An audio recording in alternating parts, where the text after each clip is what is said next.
super 50 खौ आं बिराद मोजां मोनो सुपार 50 खौ होनायाव जोंनि गथ'फ्रा बिराद माने सिगांगासिनो दं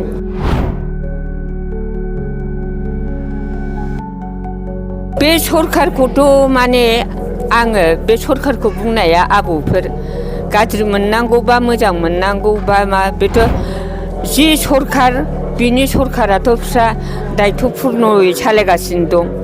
आरो बिराद मोजाङै खालायगासिनो दं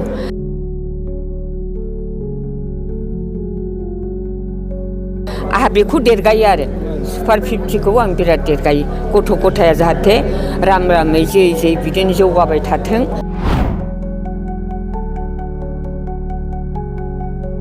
बे सरखारखौथ' माने आङो बे सरखारखौ बुंनाया आबौफोर गाज्रि मोननांगौबा मोजां मोननांगौबा मा बेथ'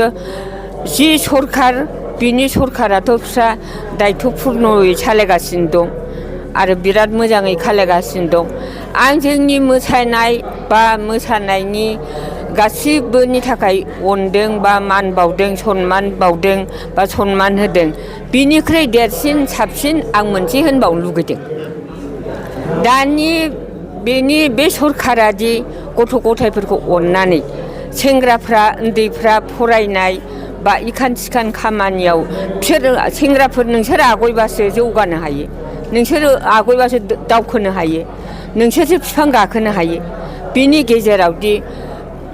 सुपार 50 खौ आं बिराद मोजां मोनो सुपार 50 खौ होनायाव जोंनि गथ'फ्रा बिराद माने सिगांगासिनो दं बिराद माने जेनेबा UPSC परिखा SS परिखा आरो IAS परिखा नानानथा होनायफ्राव बेजोंसो एसे दा दावखोगासिनो दं आं बेखौ लानानै आङो बुरि लेखा रोंथ्राबाबो मानोबा फरायनायनि थाखाय बिराद मोजां मोनो ओमफ्राय जोंनि दिनाव गोदो हिनजावफ्रा बांसिन एथ' माबा गैया आरो आंहाथ' भाग्यआनो मोजां नंखाया बिमा बिफा गैयैनि फरायनो मोनैखा आङो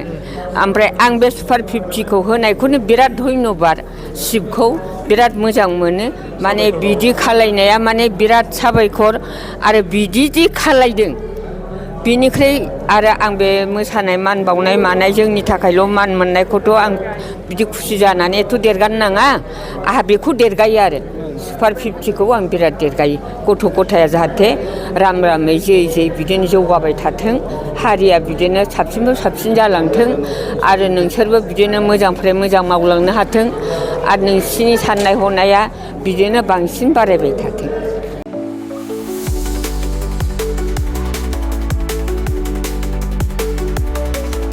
क'क्राझारनि CITआव मुं थिसननो गोसो जानाय फरायसाफोरनि थाखाय मोनसे गोजोनथाव रादाब सेन्ट्रेल इन्स्टिटिउट अफ टेक्न'लजि क'क्राझारआ 2025-2026 सोलोंथाइ बोसोरनि थाखाय मुं थिसननायनि एन्ट्रेन्स एग्जाम खुंनो थांगासिनो दङ diploma BTech MTech bachelor and master of design आरो PhD नि थाखाय एन्ट्रेन्स एग्जाम खुंनाय जागोन डिप्ल'मा प्रग्रामाव दङ CE CSE ECE FPT CAI आरो AMT BTech प्रग्रामाव दङ CE CSE ECE FET आरो IE MTech प्रग्रामाव दङ WRH CSC FET आरो GET बेचेलर अफ डिजाइन आरो मास्टार अफ डिजाइनआव दङ MCD आरो PhD नि थाखाय CE CSE ECE FET IE ME physics mathematics chemistry आरो HSS बे समाव अनलाइन आर'जलाइ लानाया सोलिगासिनो दङ आरो बियो फैगौ 31 मेसिम थागोन डिप्ल'मा BTech आरो MTech नि एन्ट्रेन्स एग्जामखौ फैगौ 8 जुनाव खुंनाय जागोन आरो PhD नि एन्ट्रेन्स एग्जामखौ 15 जुनाव खुंनाय जागोन आबुङै मिथिनो थाखाय एडमिशन सेल CIT क'क्राझारनि मबाइल नम्बर 9365031406 आव सुलाद लानो हागोन एबा query 2025@cit.ac.in आव इमेल खालामहरनो हागोन बेनि अनगायै cit.ac.in एबा admission.cit.ac.in बे मोननै वेबसाइटआव हाबनानै नायनो हागोन